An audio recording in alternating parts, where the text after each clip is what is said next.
Une sourde inquiétude traverse actuellement notre époque. Elle se manifeste par une oppression thoracique que le rythme de travail ne suffit pas à expliquer, ou par une agitation intérieure indépendante de la fatigue physique.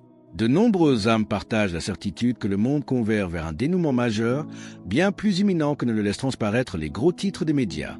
Dans ce contexte, les déclarations prophétiques attribuées à la Reine de la Paix acquièrent une résonance et une urgence inédites. Bien que ces avertissements ne soient pas nouveaux, le moment précis où ils atteignent le croyant détermine leur impact spirituel, car il existe des messages que l'humanité entend puis oublie, et d'autres qui surviennent à l'instant exact où l'esprit est mûr pour en accueillir la substance. Chaque interaction numérique sur ce message n'est pas un simple geste devant un écran, mais une semence déposée dans le champ spirituel de ce monde. Pensez à cliquer sur « J'aime » et à vous abonner pour permettre à ces paroles de rejoindre une âme égarée. Laissez également en commentaire votre élan d'amour envers notre Mère Céleste. Les locutions prophétiques de l'année 2026 décrivent une rupture imminente dans l'ordre habituel de la création. La Vierge Marie a rompu le silence pour annoncer un événement d'une envergure colossale, une modification chromatique du firmament programmé pour le 30 juin. Ce changement radical ne découlera pas d'un phénomène météorologique ordinaire, d'une tempête ou d'un éclipse que la science matérialiste pourrait anticiper ou rationaliser. Il s'agira d'un jalon surnaturel direct, un avertissement solennel transmis par la Mère de Dieu à ses enfants afin de secouer l'indifférence des nations avant l'heure du décret. De quelle manière ce prodige céleste s'inscrit-il dans la pédagogie historique de la providence divine? La pédagogie divine a toujours privilégié l'envoi de signes précurseurs pour avertir l'humanité avant l'accomplissement de ses décrets de justice, garantissant ainsi un espace de liberté pour le repentir. L'histoire sainte en conserve la mémoire rigoureuse.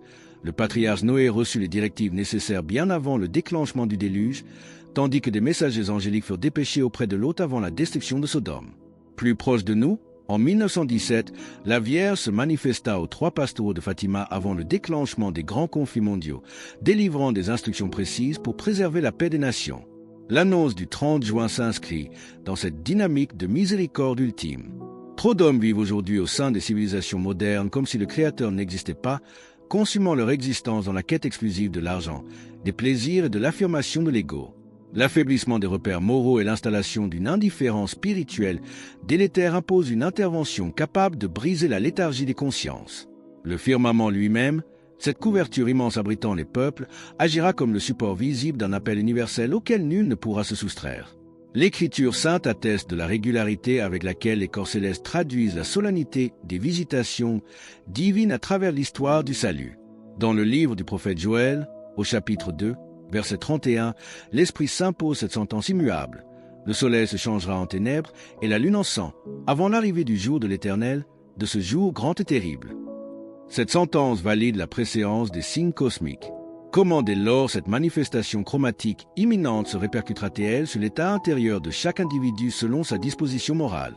L'impact de la modification du ciel le 30 juin déterminera un discernement rigoureux au sein de l'humanité, provoquant des réactions opposées selon l'état de grâce de chaque âme.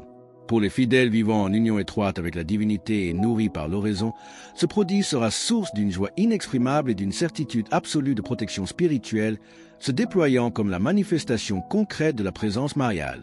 En revanche, pour ceux qui se complaisent dans le péché habitualisé et l'indifférence morale, l'événement suscitera une angoisse et un effroi métaphysique profond.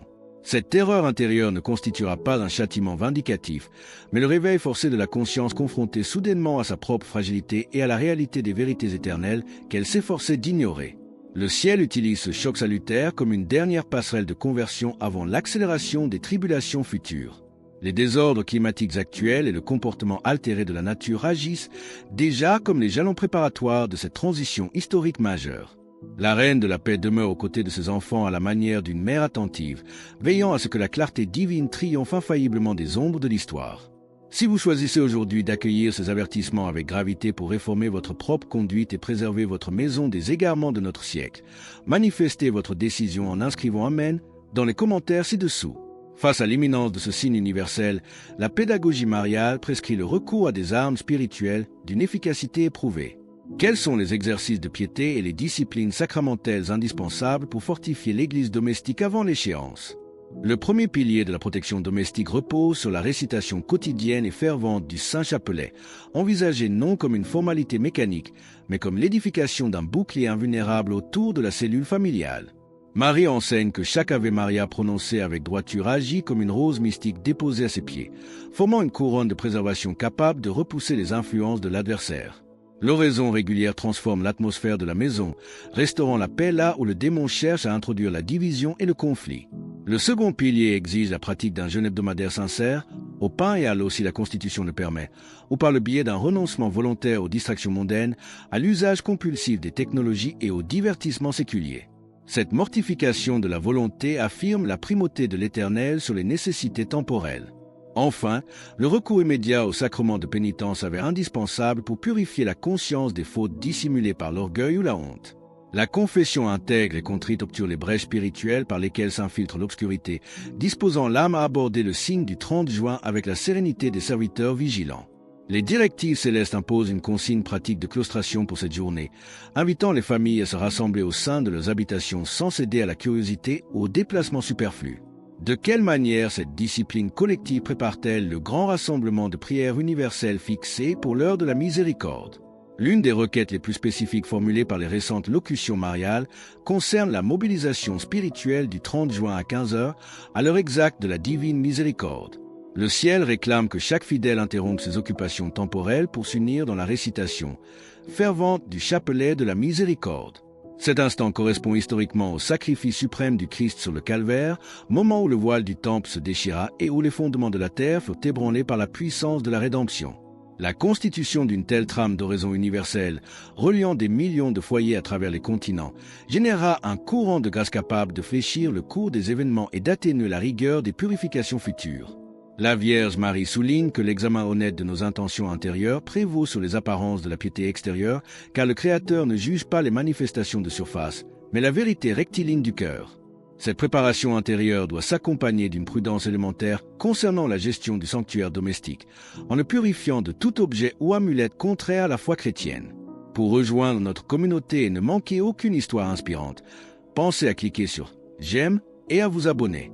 L'accumulation de sécurité purement humaine, sa verveine si l'âme, demeure éloignée de la source sacramentelle. Quelle est la responsabilité spécifique des aînés et des parents dans la transmission de cet héritage de prières protectrices auprès des jeunes générations? La responsabilité spirituelle des grands-parents et des parents s'avère capitale au cœur de la crise contemporaine, leur intercession fervente constituant un rempart invisible pour la jeunesse éloignée de la pratique religieuse.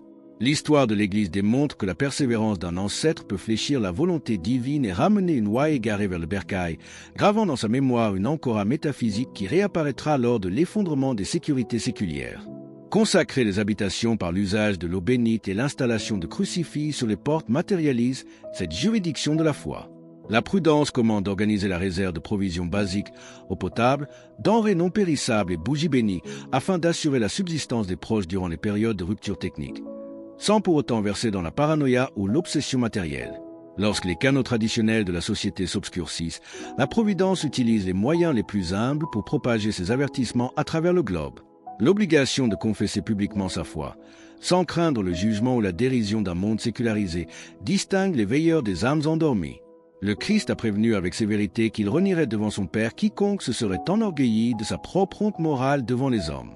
De quelle manière la certitude du triomphe final du cœur immaculé doit-elle transfigurer notre regard sur les purifications graduelles qui suivront le signe céleste? Au terme des tribulations et des purifications graduelles qui jalonneront l'histoire humaine, le firmament restauré laissera poindre une clarté spirituelle d'une splendeur inédite, inaugurant l'ère promise du triomphe du cœur immaculé de Marie. Cette promesse eschatologique garantit l'instauration d'une civilisation de l'amour où Dieu sera pleinement reconnu comme le centre de toutes les activités humaines. Traverser la nuit de l'histoire exige d'abandonner dès aujourd'hui la tiédeur pour s'engager résolument dans les disciplines de la grâce, l'oraison régulière, la réconciliation fraternelle et la fidélité aux commandements évangéliques.